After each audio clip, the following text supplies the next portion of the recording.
Good morning friends. Integral का एक सम देखेंगे। I is equal to integral 1/3 - 2 sin 2x dx। ये प्रॉब्लम स्टैंडर्ड सब्स्टिट्यूशन मेथड से सॉल्व करना होता है। ये प्रॉब्लम स्टैंडर्ड सब्स्टिट्यूशन मेथड से करना है। ये पहचानेंगे कैसे? उसके लिए स्टैंडर्ड सब्स्टिट्यूशन मेथड से कौन कौन से टाइप के प्रॉब्लम सॉल्व कर सकते हैं उसकी लिस्ट में यहाँ पे आपको लिख के बता देता हूं।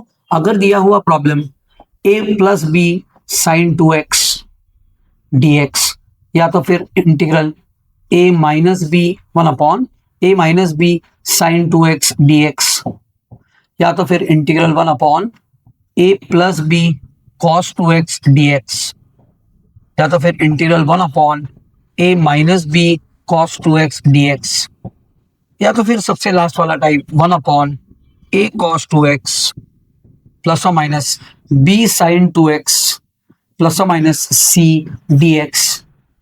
इस टाइप्स के सम अगर प्रॉब्लम में मौजूद है तो ही हम उन प्रॉब्लम्स को सॉल्व करने के लिए स्टैंडर्ड सब्स्टिट्यूशन का इस्तेमाल कर सकते हैं।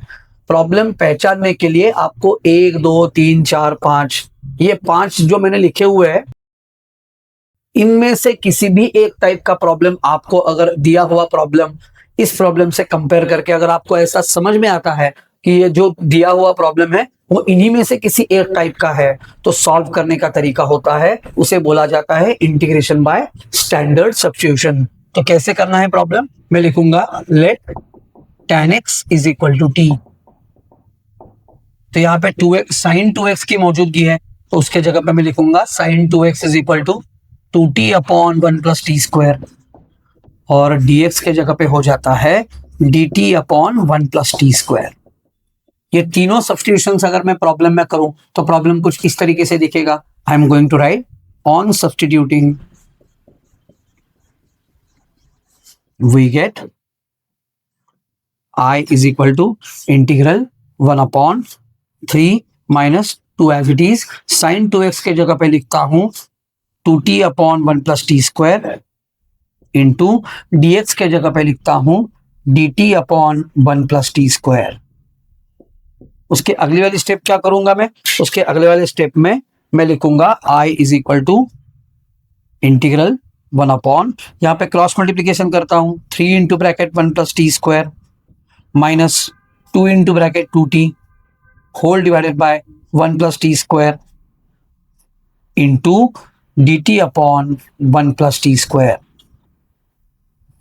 ये 1 + t² ये डिनोमिनेटर में मौजूद 1 + t² के साथ कैंसिल होगा, तो यहाँ पे दिखेगा कैसे problem? I am going to write I is equal to integral 1/3 से अंदर मल्टीप्लाई करता हूं 3 + 3t² minus 2 into 2 is -4t और आगे बनेगा dt। तो इसका मतलब हुआ I is equal to integral 1/3t² -4t + 3 dt। ये जो डिनोमिनेटर में क्वाड्रेटिक इक्वेशन दिखाई दे रहा है, मुझे उस क्वाड्रेटिक इक्वेशन के t² के कोएफिशिएंट को 1 में तब्दील करना है, जो यहाँ पे 3 है। तो अगर मुझे यहाँ पे 3 के जगह पे 1 लाना है तो नीचे 3 से डिवाइड करना पड़ेगा, मतलब पूरे डिनोमिनेटर को 3 से डिवाइड करना पड़ेगा और न्यूमरेटर में भी 3 से डिवाइड करना पड़ेगा। तो मैं अगली स्टेप कुछ इस तरीके से लिखूंगा, therefore I is equal to integral ऊपर हो जाएगा 1/3 नीचे हो जाएगा 3t² -4t + 3 whole divided bye 3 dt। यहाँ पे मैंने 3 से ही ऊपर और नीचे डिवाइड क्यों किया है? क्योंकि t² का कोएफिशिएंट 3 है, उसे मुझे 1 बनाना है। तो ऊपर से 1/3 कांस्टेंट है, बाहर ले लेता हूं, अंदर बचेगा 1/3t² minus 4t/3 plus 3/3 dt। अगली स्टेप होगी 1/3 बाहर वाला as it is integral 1/t² -4/3t + 1 dt। इसके आगे में जो प्रॉब्लम का मेथड सॉल्व करने जा रहा हूं उसके लिए सबसे पहला मुझे जो स्टेप करना था, जो t² का कोएफिशिएंट है उसे 1 बनाना था, वो ये जो t² का कोएफिशिएंट है वो 1 बन चुका है। आगे मैं लिखूंगा consider half into coefficient of t पूरे ब्रैकेट का स्क्वायर। ये फॉर्मूला है, हाफ एज इट इज लिखता हूं। टी का कोएफिशिएंट है -4/3 ब्रैकेट का स्क्वायर। यहाँ पे थोड़ा कैंसलेशन रिडक्शन करोगे तो ऊपर होगा -2, नीचे होगा 3 का स्क्वायर, यानी कि हो गया 4/9। नंबर अगर निगेटिव भी होता है तो भी उसका स्क्वायर पॉजिटिव है, तो half into coefficient of T bracket square का आंसर मिल चुका है 4/9। ये जो 4/9 है ये मुझे डिनोमिनेटर में एक बार ऐड करना है और एक बार सब्ट्रैक्ट करना है। कैसे, देखें यहाँ पे I इज इक्वल टू बाहर वाला 1/3 as it is 1/t square -4/3t plus 1। ये जो ओरिजिनल प्रॉब्लम का डिनोमिनेटर था वो मैंने एज इट इज लिखा है। 4/9 ये जो आंसर आया है उसे एक बार ऐड कर देता हूं और एक बार सब्ट्रैक्ट कर देता हूं डिनोमिनेटर में।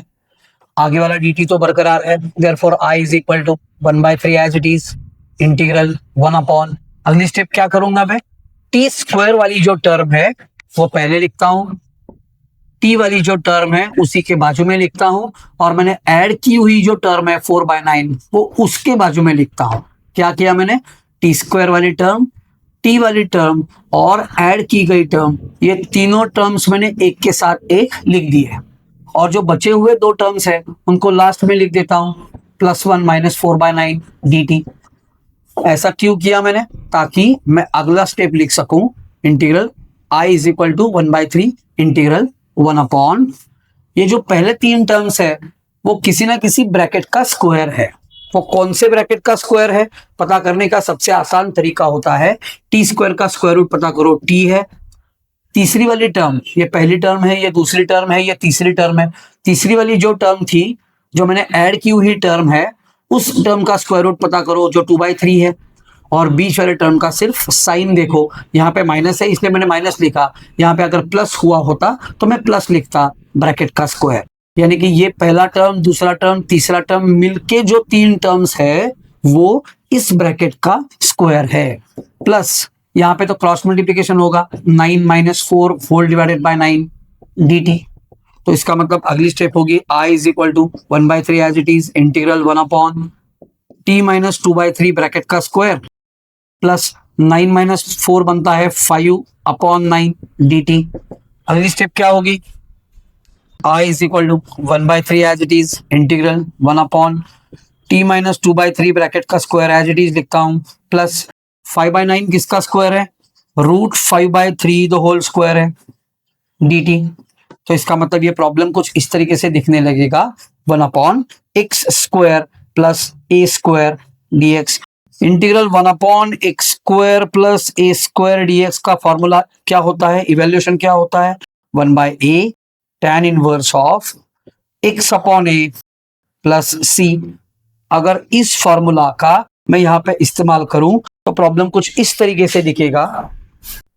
अगर ये फॉर्मूला मैं यहाँ पे इस्तेमाल करूं तो सोल्यूशन कुछ इस तरीके से आएगा, I इज इक्वल टू बाहर वाला 1/3 as it is into the bracket 1/x square plus a square. यहाँ पे x के जगह पे कौन है, t -2/3, और a के जगह पे कौन है, √5/3, यानी कि x square is nothing but t -2/3 bracket square, और a square is nothing but √5/3 bracket square.